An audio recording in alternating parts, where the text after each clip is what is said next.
Kemudian di dalam kitab ini disebutkan ada beberapa efek yang ditimbulkan dari perbuatan atau perilaku penyimpangan ini.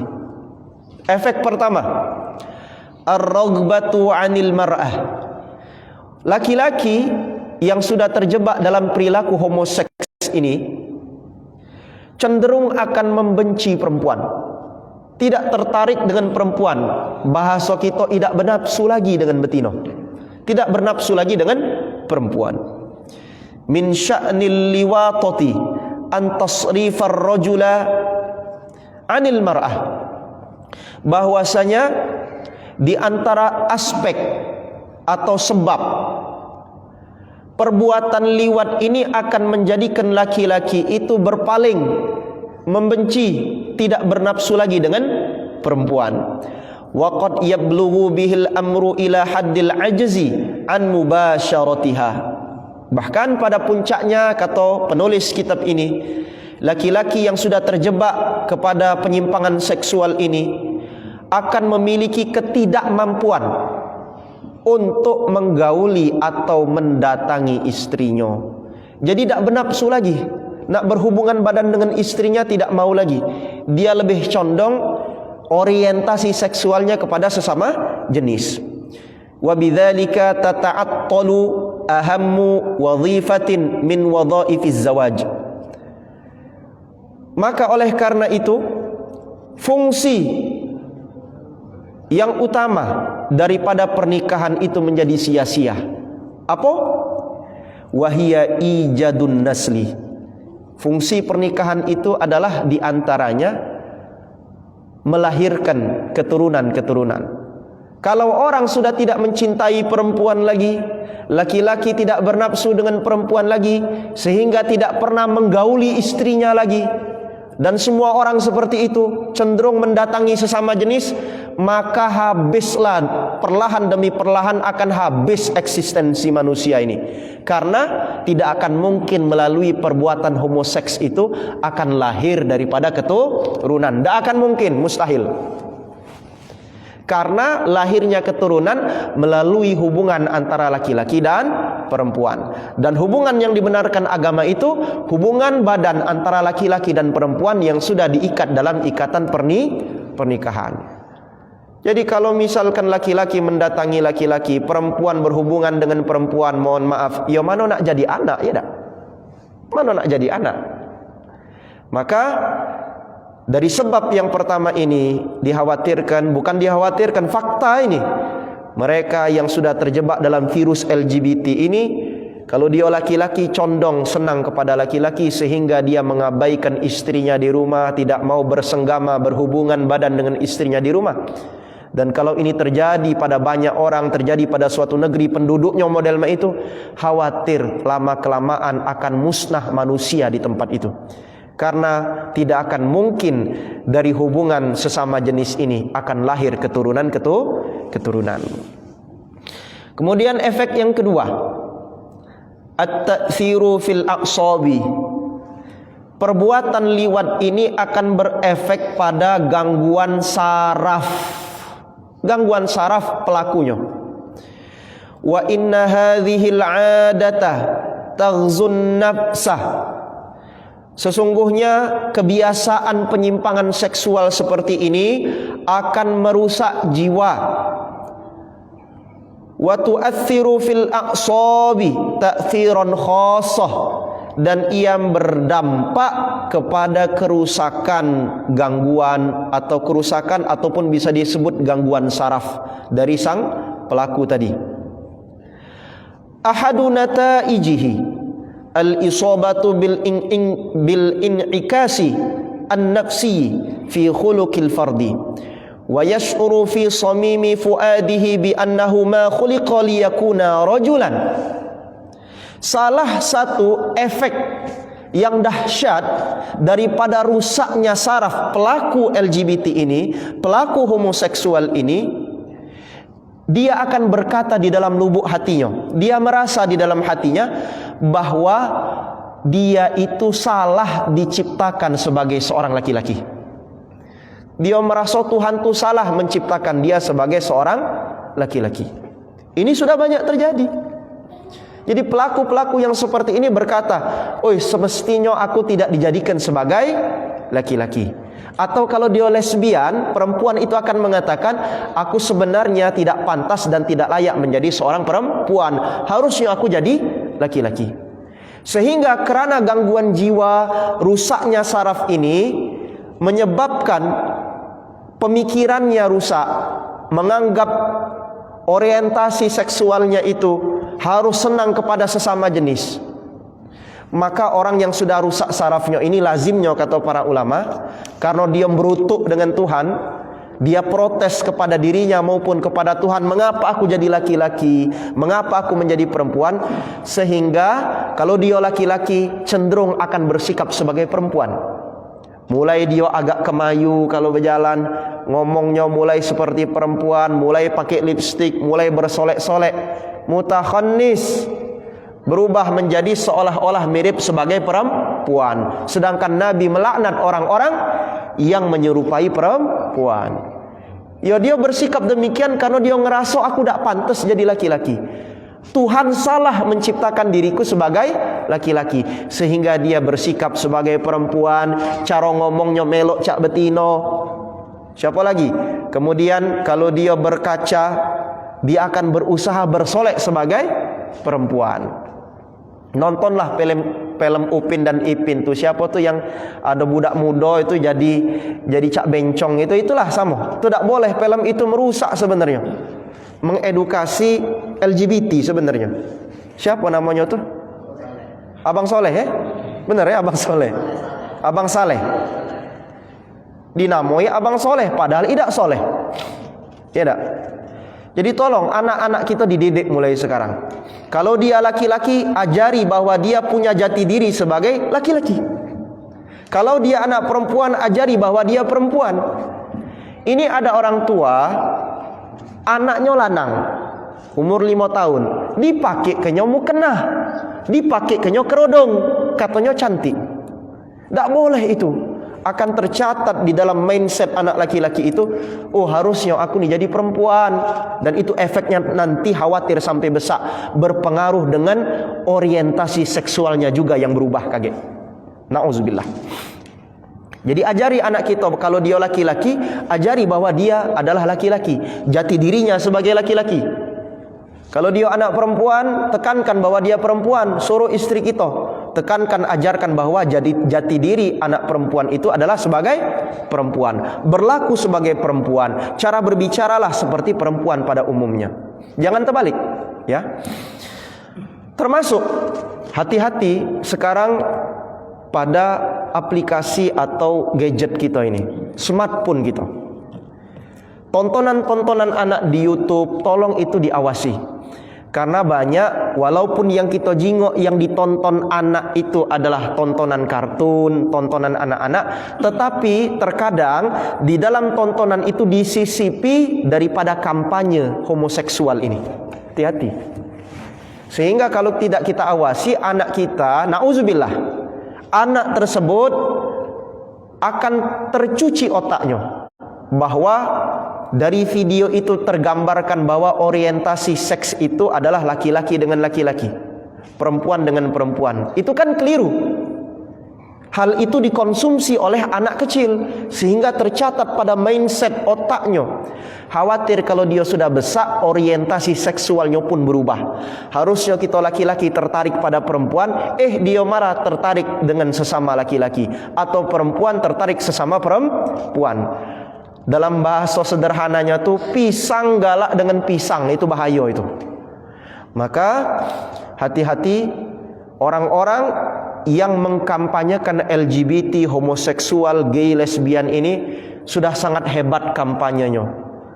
Bukan hanya lewat pidato-pidato, mereka pun bisa berkampanye lewat YouTube, lewat media sosial lainnya, melalui tayangan tontonan yang kita lihat sebagaimana tontonan anak-anak kartun, tapi isinya mengkampanyekan hubungan sesama jenis, yang mana hubungan ini, perilaku ini dilaknat oleh Allah dan dilaknat oleh Rasul sallallahu alaihi wasallam. Jadi ku anfusakum wa ahlikum naro, jaga dirimu, jaga keluargamu, istrimu, anak cucumu dari api neraka. Di antaranya jaga anak cucu kita, jaga keluarga kita dari perilaku penyimpangan seksual ini, yaitu homoseks, gay, lesbian, dan lain sebagainya yang dilaknat oleh Allah dan Rasulnya.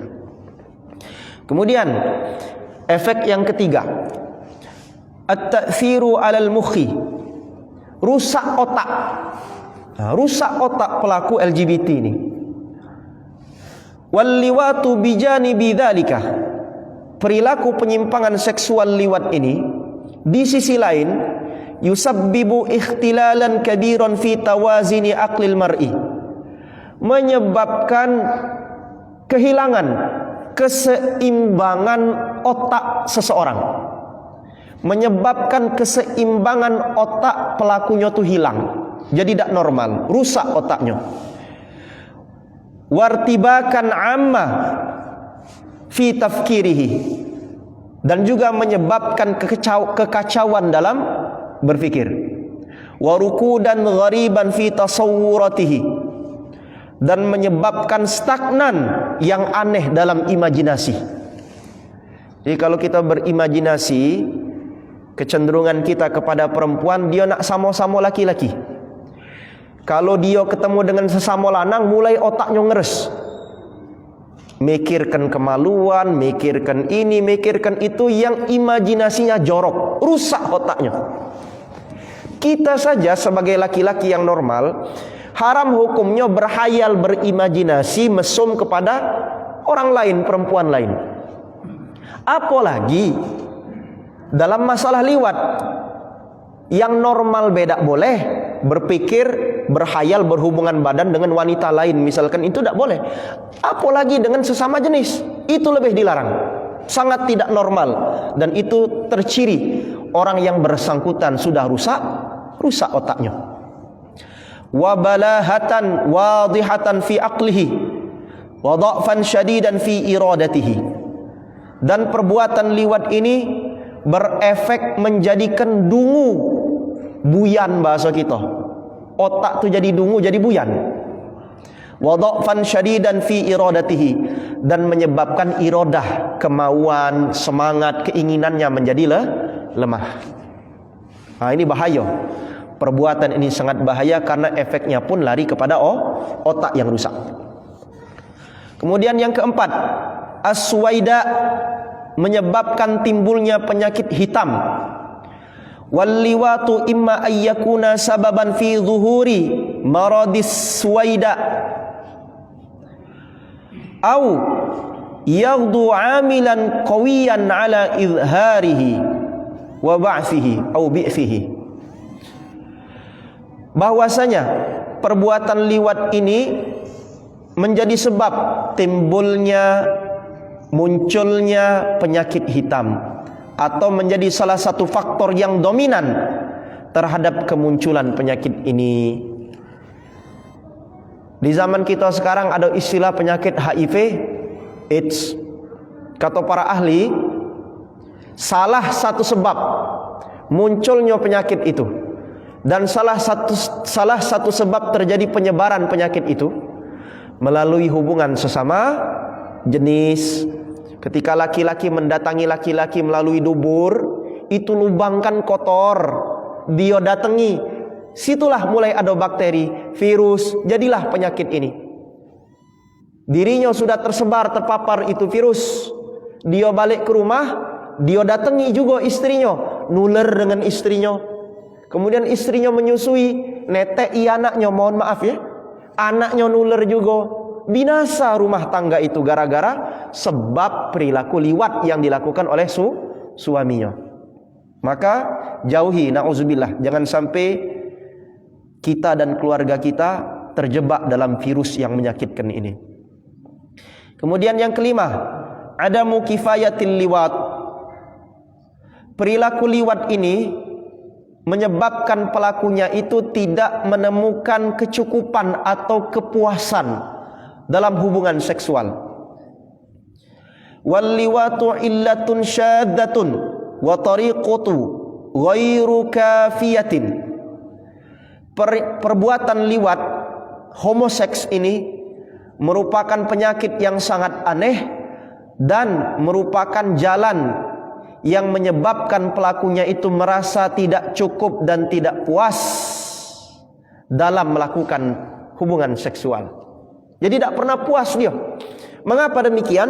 Disebutkan di dalam kitab ini, karena dia mendatangi bukan pada tempatnya, sehingga dia merasa tidak puas, akan terus melakukan hal yang demikian terus menerus. Tapi kalau kita mendatangi istri kita pada tempatnya, insya Allah ada kepuasan di situ. Bukan hanya puas secara lahiriah, tapi kita pun mendapatkan keberkahan dan pahala. Kita mendatangi istri kita yang halal melalui lubang yang benar, berkah dan pahala. Berkah itu dapat berkah akhirat, pahala. Berkah dunia dapat anak yang solehah. Tapi kalau liwat tidak pernah puas. Mungkin dia puas sesaat, tapi akan terus menjadikan dia akan kecanduan terus seperti itu.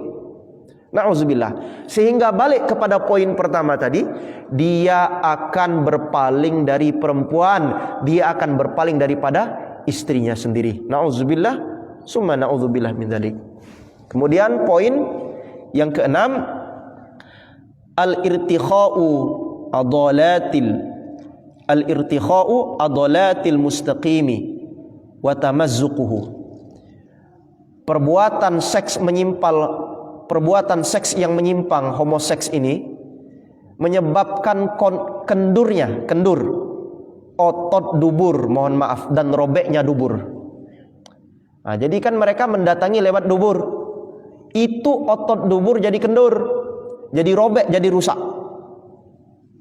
Wa innaka idza nazarta ilal liwati min nahiyatin ukhra, jika engkau memperhatikan perbuatan liwat ini dari sudut pandang yang lain, wajadtahu sababan fi tamazzuqil mustaqim wa hadki ansijatihi.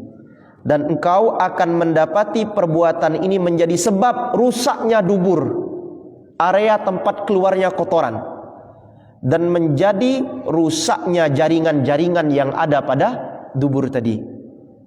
Wartikha'in adolatihi, dan menjadi sebab daripada kendornya otot-otot dubur.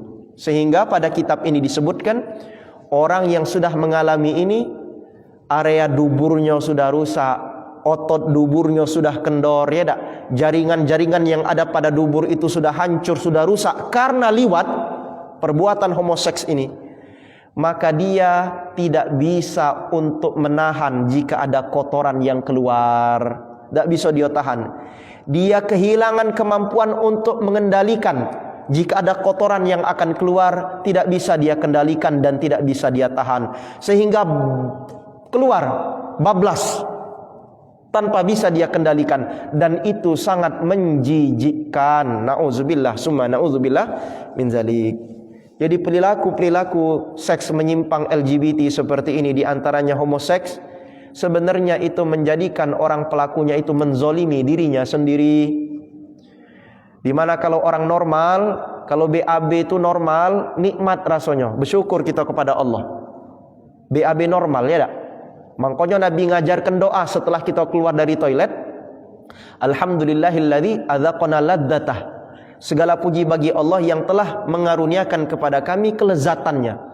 Buang air besar itu nikmat. Ketika kita sudah buang air besar, pelong rasa perut, ya tak? Tapi pelaku LGBT tidak akan merasakan itu. Karena apa? Sel-sel jaringan pada duburnya sudah rusak. Otot-otot duburnya sudah kendur. Jadi kalau nak BAB tak pacak tetan, brot, terberobos di situlah bahasa kita, ya tak?